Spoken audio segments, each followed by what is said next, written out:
I understand when you grow up in the Bronx, he can walk to the stadium. When you grow up like he grew up, watching the Yankees, living and dying with every pitch, it's in your blood. So to me, Joez McFly is the quintessential Yankee fan. Like, grew up in the Bronx. I grew up down the shore. I honestly grew up watching the Yankees on TV thinking I'd never get to go to the stadium as much as I do. But when I met this guy, I'm like, man, you live right up the block. Like, you stay off of 170. You stay off 170. Hey, Joez, welcome to the show. What's good, man? How you feeling? How sick has this been the last 3 days? I love this whole event, man. I love that they put all of this together. Fanatics, Fan Fest. I think sports needed a convention like this, man. You know me. You know I go to a lot of different conventions. You're an anime guy. You've been to Comic-Con. Yeah, I've been to Anime NYC and Comic-Con, and that's like a good get-together for a lot of people that come together in the same space. So for us to have sports, and then now we're all here, and you got all sports represented in here, is pretty awesome.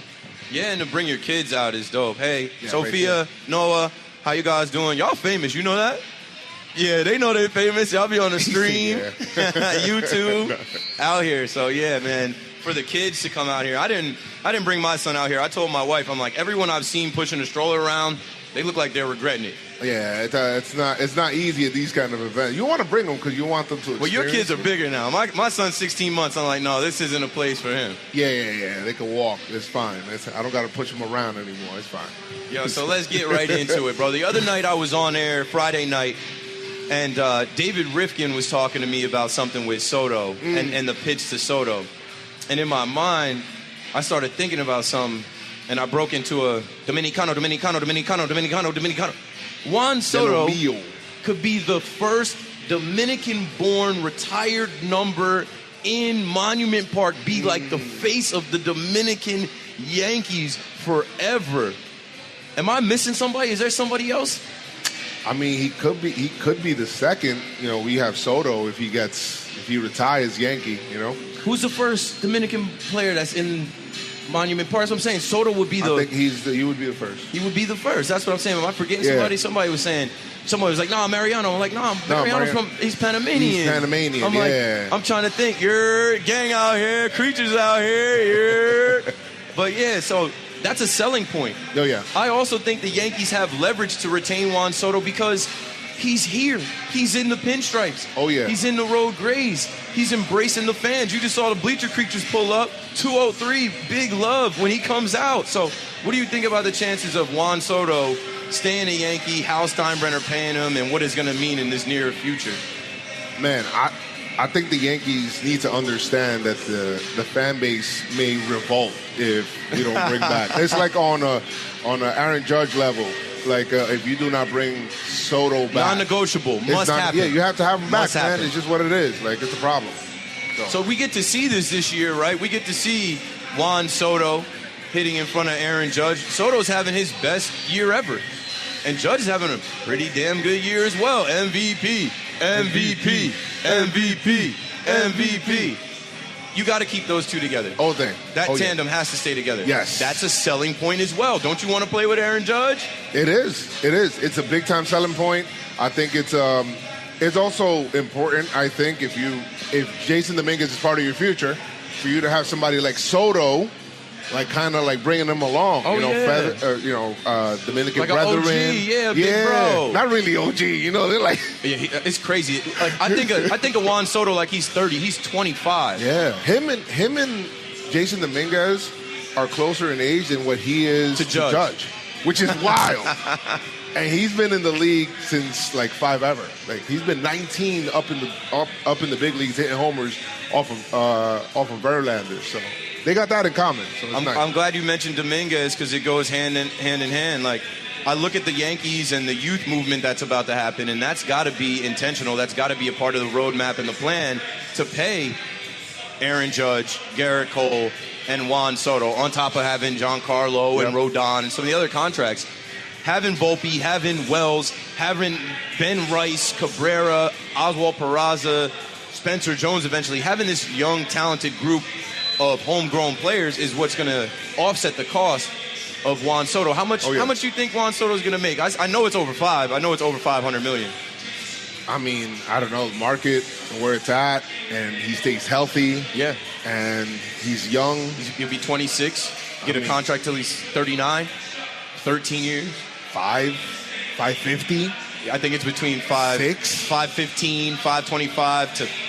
I think Steve Cohen's going to come in and try and raise that closer to 600. Yeah, he could try. They're putting a thumbs down for Steve Cohen. Yeah. We got the Yankee universe out here. There's Met fans that always tell me, "Oh, he's going to go." I'm like, I have to see it before I believe it. I have never seen a person go from Yankees willingly to Mets if they're both. Oh, he was going to get Judge a couple years ago.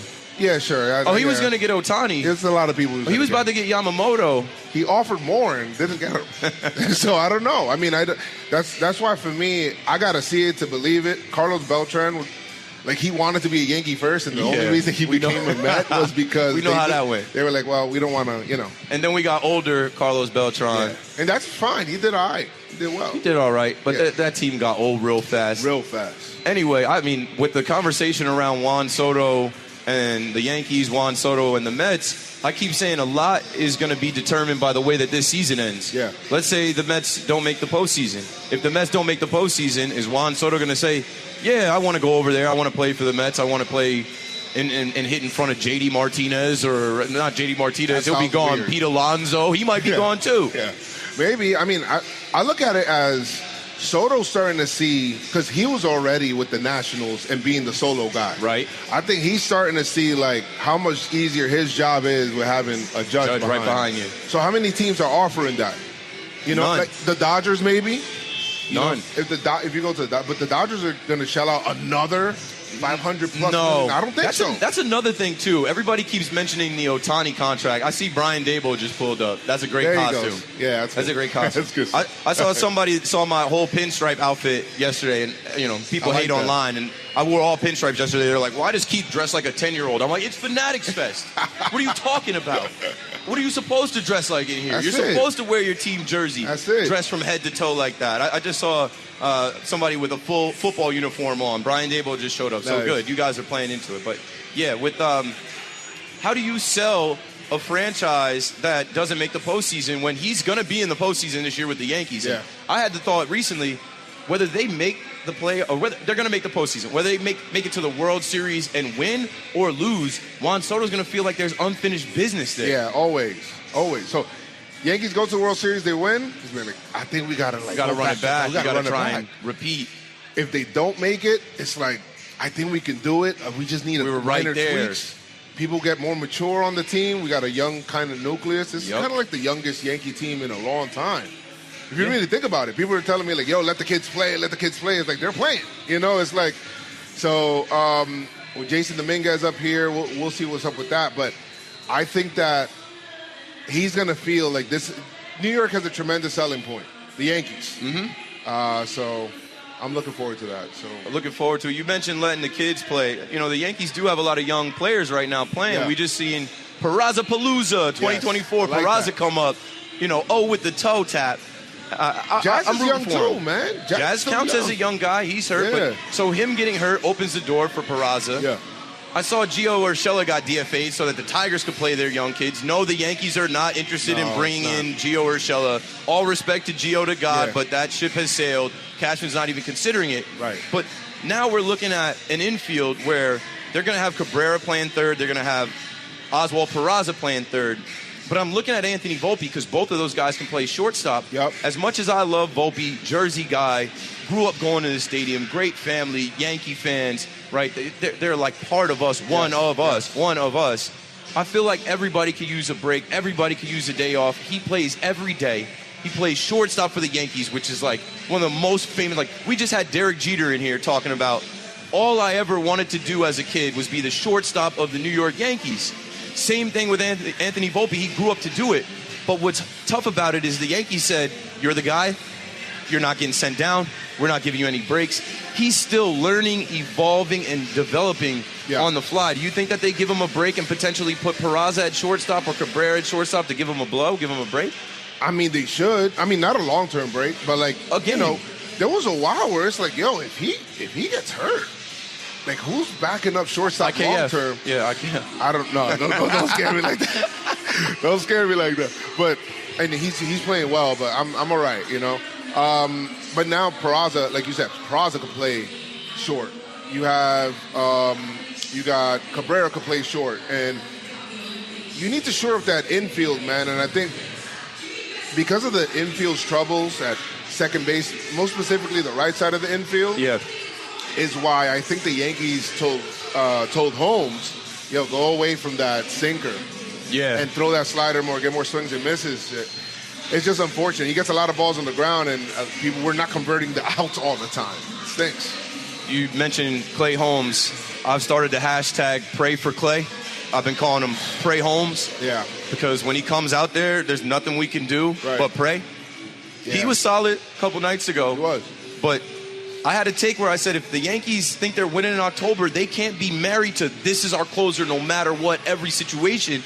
They got to think about a closer by committee, maybe playing some matchups. How do you feel about Clay getting us through October?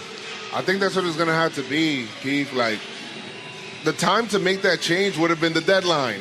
Get me more arms. But, don't get me started on the deadline. Right? I'm disappointed. That's it? That was it? Now that looks like nothing. But now that's got to be the guy to close. Cause I don't know if closer by committee works in the playoffs. I think you got to have your formula.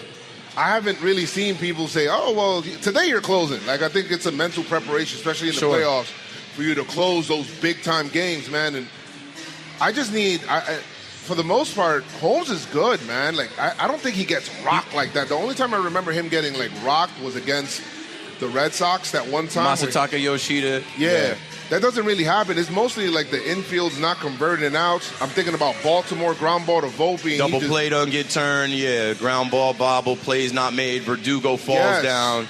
Weird stuff, But unfortunate stuff. When you get the ball in play, that's what happens. I think that's the slider. I'm starting to see a lot more. He's going to that more. Mm-hmm. So I'm starting to see more strikeout numbers coming from Clay. Let's hope that's good. The rest of the bullpen it worries me.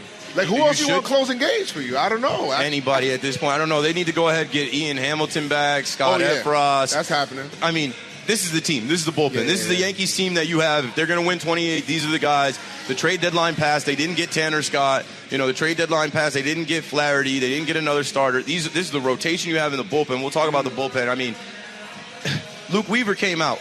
They weren't solid behind him, right? Volpe calls off Peraza, drops a pop-up. It's going to happen to him. It's going to happen to Clay.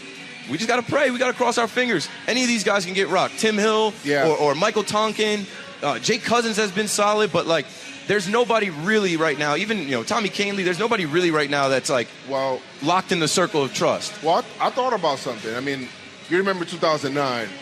We ended up, what made that bullpen so great, obviously Jabba was there as well. And I think it was Hughes going to the pen. If you remember that.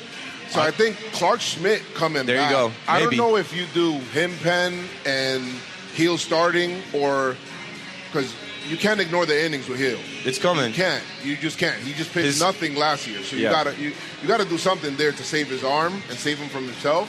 But I think that you tag team them and then in the playoffs, either both of them in the pen or you'll see what you do there. You could get those guys, their stuff might tick up in the pen. So I'm looking at that. With the rotation, it's week by week as well, right? A lot of people were down on Nestor. Nestor comes out, does what he has to do against the Chicago White Sox. Luis Gil struggled against the Chicago White Sox. His next outing, he's got to be right. Garrett Cole looked like vintage Garrett Cole last time out. I'm less worried about him, though. I'm not worried about Cole now. Way less worried. Cole had that look on, I'm Garrett Cole. I'm the reigning AL Cy Young winner. These are kids. Oh, yeah. These guys are making their debuts. Trey Sweeney, Jace Jung, these guys, he was sitting them down. So I'm not worried about Cole. But Carlos Rodon, as soon as you see Carlos Rodon have 4 good starts in a row, what was it? Was it the Blue Jays series or the Texas Rangers series where he was barking at the ump in the doubleheader? And I'm no, what are you doing, bro? Yeah. He comes out and he doesn't have it yesterday. You can't trust him. But I think he's going to get the ball in the postseason just based off his contract and his experience. You're going to need it. Listen, you're going to need it from him. I mean, Burnett was questionable. 09. I got to reference 09 because that's the team that won, and I kind of want the Yankees to do that. Old Timers Day coming up. Right? Celebrating the 09 team already. That's crazy. But I think that he's going to have to lock in, obviously. Yankee struggles kind of synonymous with his struggles too. Sure. Pitching well, had that 2.9 ERA. Yankees were flying. Yep. Then he started struggling, and the Yankees were struggling. So it was. We need him to lock in. You know what I mean? It's there's no ifs, ands, or buts about it. He's getting the postseason start. They all got to lock in. Trevino's back behind the plate. I think that helps all of the rotation and bullpen. Last question for you, man. Will Aaron Judge be an all-time great if he never makes it to the World Series, never wins a ring? I hear that conversation popping up now. They got to get him there this year. Yeah, they got to get him there for sure. You can't waste his prime. Yes, he'll be an all-time great, man. I'm looking at his. It's wild right now. Like I'm looking at his numbers. I'm like, how much is he gonna? And he started late. Look at how many homers he's got. Imagine he didn't have that April. He started late, and he's ridiculous. Yeah, Aaron Judge. I loved him. People have to appreciate it, man. Like this doesn't happen. Like people don't get these kind of players. You know, like Aaron Judge. You don't get those kind of players. They come a dime a dozen. It just doesn't happen. Once in a lifetime. Once in a lifetime. A dime a dozen would mean that. A dime we could get 12 judges. It's been a long weekend. I'm exhausted as well. Joez McFly, ladies and gentlemen, clap it up. We're going to take pictures, selfies, all that now. We got to go to break. Yes. If you want to join the show, we're taking calls next. 888-808-1019.